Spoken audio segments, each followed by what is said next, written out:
Data సైన్స్లో non IT background నుంచి data సైన్స్కి మూవ్ అయ్యి, అంటే టీచింగ్ బ్యాక్గ్రౌండ్ నుంచి డేటా సైన్స్కి మూవ్ అయ్యి దాంట్లో జాబ్ తెచ్చుకున్న ఒక పర్సన్ని మీ ముందుకు తీసుకొస్తున్నాను. హాయ్ ఆల్, నా పేరు శ్రీలక్ష్మి. సో నేను basically I'm from easy background. నా బీటెక్ ఎంటెక్ కంప్లీట్ చేసి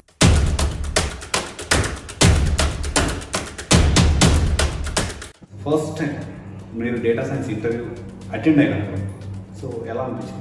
first time data science interview attend అయినప్పుడు మా ఫ్రెండ్స్ అందరూ ఇయర్ గ్యాప్ వాళ్ళకి డేటా సైన్స్ నేర్చుకుంటే కెరియర్ గ్యాప్ ఉన్న వాళ్ళకి I can say data science is the best opportunity. Why? Because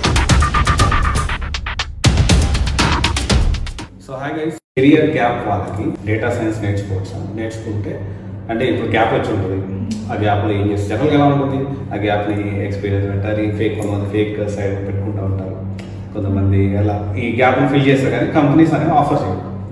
but data సైన్స్లో కెరియర్ గ్యాప్లో డేటా సైన్స్ సైడ్ మూవ్ అవ్వచ్చు. ఎగ్జాక్ట్లీ రైట్ క్వశ్చన్ అండి. కెరియర్ గ్యాప్ ఉన్న వాళ్ళకి I can say data science is the best opportunity. Why? Because data science first ఈజీగా ఉంటుందండి compare to other like Java నేర్చుకొని కష్టపడి దాన్ని వదిలేసాకంటే డేటా సైన్స్ మీరు చేశారనుకోండి, పైథాన్తో చేస్తాం కాబట్టి ఈజీగా ఉంటుంది. సెకండ్ థింగ్ వచ్చినప్పటికి ఏంటంటే కెరియర్ గ్యాప్ మనం ఇప్పుడు హెచ్ఆర్తో మనం మాట్లాడతాం. ఫస్ట్ థింగ్ అక్కడ మన హెచ్ఆర్ అబ్జర్వ్ చేసేది ఏంటంటే మనం ఎంతవరకు మన స్కిల్ ఉంది. Career gap is not a big problem nowadays. మనం జెన్యున్గా మన రీజన్ చెప్పుకున్నప్పుడు అమ్మాయిలు ఉన్నారు, జనరల్గా లేడీస్ ఉన్నారు. సో వాళ్ళకి ఏంటంటే మ్యారేజ్ అయ్యి సమ్ పిల్లల ప్రాబ్లమ్ కిడ్స్ వల్ల they will getting it's common career gap అది. సో అది మనం అది లైక్ ది జెన్యున్ రీజన్ అది చెప్పుకున్నామంటే దాని నెక్స్ట్ వాళ్ళు డేటా సైన్స్ కెరియర్ మూవ్ చాలామంది ఉన్నారు నా friends who got placed well and they are earning well nowadays. So that is one reason. And అబ్బాయిల పరంగా వచ్చినప్పటికీ మేబీ బికాస్ ఆఫ్ సమ్ ఏదైనా రీజన్ వల్ల వాళ్ళకి డ్రాప్ అవుట్స్ అవుతున్నారు, ఏదైనా అలాగా కెరియర్ గ్యాప్ వచ్చిన వాళ్ళు కూడా they can happily move on to this exams అని చెప్పి వాటి వల్ల కెరియర్ గ్యాప్ తెచ్చుకున్న వాళ్ళు ఉంటారు. పర్వాలేదండి, ఏం ప్రాబ్లం లేదు.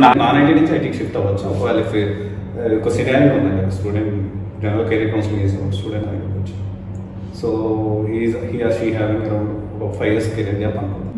నాన్ ఐటీలో వర్క్ చేశారు, career gap in the sense relevant ఐటీలో లేదు, కంప్లీట్లీ నాన్ ఐటీలో ఉంది, వర్కింగ్ ఇది.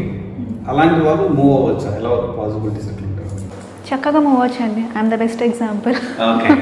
So you can see like I'm having more than 7 years of experience in as a professor in different colleges. NIT Warangal అక్కడ work చేశాను. But ఇక్కడికి వచ్చినప్పటికి ఏంటంటే లైక్ నా ఇంట్రెస్ట్ వల్ల నేను I join data science, I taken up the data science course. So అలా చూసుకున్నా కూడా నేను నాన్ ఐటీఏ, బట్ నాకు ఆపర్చునిటీ వచ్చింది కదండి. I'm earning good now. మంచిగా ప్యాకేజ్ ఉంది నాకు compare to my previous packages. So it's a good package now. ఇంకా ఫర్దర్ కూడా నాకు ఇంక్రీజ్ అవుతాయి ఈ ఎక్స్పీరియన్స్తో. సో ఎవరికైనా సరే ఇట్ ఇస్ పాసిబిలిటీ ఉందండి. నాన్ ఐటీ వాళ్ళు హ్యాపీగా మూవ్ అవ్వచ్చు towards data science. And this is like after data science we have Gen AI అన్నీ ఉన్నాయి. సో ఎవ్రీథింగ్ అప్డేట్ అవుతూనే ఉంటుంది ఇందులో. ఇంకా సో ఈ కెరీర్ గ్యాప్ వాళ్ళకి మీరు ఇప్పుడు డేటా సైన్స్ అనేది డిజిటీ ఎంజులో నేర్చుకొని మీరు జాబ్ తీసుకున్నారు. సో అప్కమింగ్ వాళ్ళకి మీరు అంటే ఈ కెరీర్ గ్యాప్ వాళ్ళకి ఏమన్నా స్పెషల్లీ ఏమన్నా ఇంటెన్సివ్ ప్రోగ్రామ్స్ ఉన్నాయి డిజిటీ ఎంజులో? కెరియర్ గ్యాప్ ఉన్న వాళ్ళకండి ఒక్కటి చెప్తాను. లైక్ వాళ్ళు కొంతమంది భయపడే ఉంటారు. సో వాళ్ళకి మేము కంటిన్యూస్గా ఇక్కడ మెంటర్స్ ఉంటారండి. సో ఏదైనా డౌట్ వచ్చినా కూడా లైక్ ఇక్కడ ఉండి లైక్ 360లో ఉండి వాళ్ళు క్లాసెస్ అటెండ్ అవుతూ కూడా కొంతమంది ఉంటారు స్టూడెంట్స్. ఈవినింగ్ వరకు ఉండి కష్టపడి చదువుకునే వాళ్ళు ఉన్నారు. సో వాళ్ళకి గైడెన్స్ కంప్లీట్గా ఇస్తూ ఉంటారు. ఈవెన్ వాళ్ళకి నైట్ ఏమైనా డౌట్ వచ్చినా కూడా పోస్ట్ చేసినా కూడా 24/7 మాకు సపోర్ట్ ఉంటుందండి ఇక్కడ 360 టెన్షన్లో. దానివల్ల నిజంగా చెప్పాలి, నాకు వచ్చిన డౌట్స్ అన్ని కూడా క్లారిఫై చేసుకున్నాను, ఇమీడియట్గా క్లియర్ అవుతాయి. నెక్స్ట్ వచ్చి కెరియర్ గ్యాప్ ఉన్న వాళ్ళకి ఇక్కడ ఏంటంటే ఇంటర్న్షిప్ ప్రోగ్రామ్స్ ప్రొవైడ్ చేస్తున్నారండి ఇక్కడ. సో దానివల్ల ఏంటంటే ఎక్స్పీరియన్స్ వస్తుంది వాళ్ళకి. ఇందాక కూడా మీకు చెప్పాను, ఇంటర్న్షిప్ వచ్చినప్పుడు ఏంటంటే మనం రియల్ టైం ప్రాజెక్ట్స్తోనే మనం డీల్ చేస్తూ ఉంటాము. చేస్తూ ఉంటారు. సో ఇవన్నీ నేను కూడా చాలా వరకు రియల్ టైం ప్రాజెక్ట్స్తోనే చేశాను కాబట్టి ఒక క్లయింట్తో మాట్లాడినప్పుడు మనం ఎట్లా మాట్లాడతాం, క్లయింట్తో ఒక డీలింగ్స్ ఉంటాయి. సో లైక్ అంటే ఆ డేటా అంతా కూడా వాళ్ళ దగ్గర నుంచి వస్తుంది కాబట్టి సో వాళ్ళతో డిస్కషన్స్ అన్నిట్లో మేము పార్టిసిపేట్ చేస్తాం, డైరెక్ట్గా మాట్లాడడం పార్టిసిపేట్ చేస్తుంటాం అన్నమాట. సో వాళ్ళతో ఎలా అంటే లైక్ ఆల్రెడీ ప్రాజెక్ట్లో ఉన్న వాళ్ళు ఎలా మాట్లాడుతున్నారు చూస్తుంటాం. సో వాళ్ళు ఇచ్చిన డేటా తీసుకుని వర్క్ చేసేవాళ్ళం అనమాట. వర్క్ చేయడం వల్ల ఓకే రియల్ టైం డేటా ఇలాగుంటుందా క్లయింట్ మీటింగ్, ఇట్లా వీళ్ళతో ఇలా ప్రెజెంటేబుల్ ఇలా చేయాలా, అవన్నీ ఎక్స్పీరియన్స్ వచ్చింది. సో అలా వచ్చినప్పటికి ఇంటర్వ్యూ అటెండ్ అయినప్పటికి ఏమవుతుందంటే హాఫ్ ఆఫ్ ద వర్క్ అక్కడే అయిపోతుంది.